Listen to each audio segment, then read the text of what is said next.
Azərbaycanda köhnə binaların mərkəzləşdirilmiş qaydada istiliklə təmin edilməsində çox ciddi problemlər və çətinliklər var. Bunu Azəristilik Təchizat Açıq Səhmdar Cəmiyyətinin sədri İlham Mirzəliyev, Milli Məclisin Təbii Ehtiyatlar, Energetika və Ekologiya Komitəsinin iclasında istilik təchizatı haqqında qanun layihəsi ilə bağlı ictimai dinləmədə bildirdi. O qeyd etdi ki, Azərbaycanda hər il isitmə məqsədi ilə 28 milyard kilovat-saat enerji istifadə edilir. Əhali istehlakçıları tərəfindən istifadə olunan təbii qazın 70%-i birbaşa isitmə məqsədlərinə istifadə olunur. 70%-i.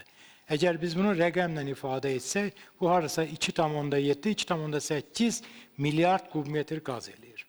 Sadəcə olaraq cüzi miqdarda buna qənaət etmək, gəlin hesablaya görə bizə nə qədər səmərə verə bilər.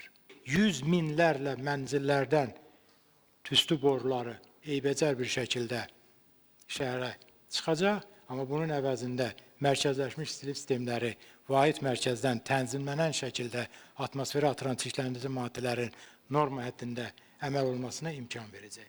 İlham Mirzəliyev onu da vurğuladı ki, mərkəzi istilik sistemi ilə 100 milyon manatdan çox vəsaitə qənaət etmək olar. Bugünkü qanun baxmayaraq ki, çox mənzilli binalara, yeni tikilənlərə şamil olunsa da, onun bir çox müddəaları köhnə tipli binalara şamil oluna bilər. Burada ilk növbədə dövlətin rəsmi şəkildə artıq bu sahə üzrə vəzifələrin öhdəliklərinin verilməsi, binanın balans saxlayıcılarının öz balansında olan mülkiyyət üçün cavabdehlik hüquqları və ilə bərabər onların vəzifələrinin müəyyən olunması və digər məsələlər köhnə tipli binalarda da məsələlərin həlinə imkan verəcək.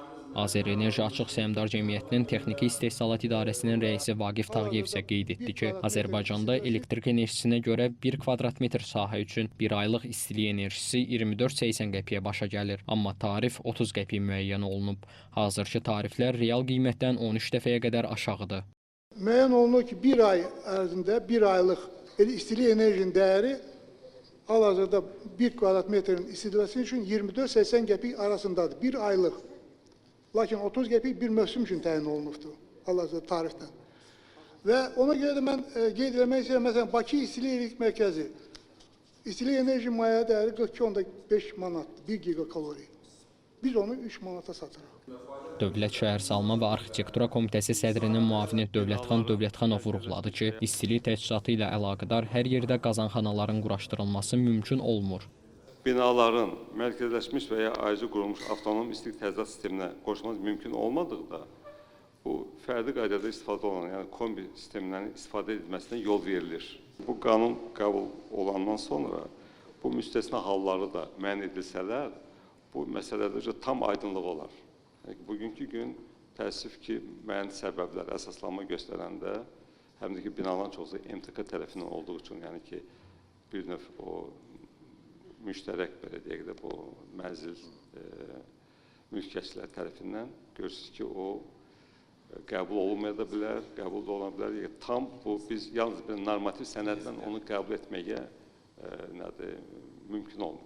Millət vəkili Əlibala Məhərrəmzadə isə ictimai dinləmədə dedi ki, Azərbaycanda briket fabriklərinin yaradılması zəruridir. Bu kifayət qədər həm məişət tullantıları, poligonlarının azalmasına xidmət edə bilər. Eyni zamanda uzaq dağlıq kəndlərdə və mən hesab edirəm ki, tək Qubada deyil bu problem. Bütün Azərbaycanın bütün regionlarında var. Hansı ki, müəyyən kəndlər var, dağ kəndlər, uzaq kəndlər. Hansılarına ki, qaz təchizatı verilməsi qeyri-mümkün bir haldır. Qeyd edək ki, cari ilin mayın 16-sında parlament istilik təchizatı haqqında yeni qanun layihəsini birinci oxunuşda qəbul edib. Bu qanun istilik enerjisinin istehsalı, paylanması və satışı sahəsində hüquqi tənzimləməni gücləndirmək, xidmət keyfiyyətini artırmaq və sektorun davamlı inkişafını təmin etmək məqsədi daşıyır.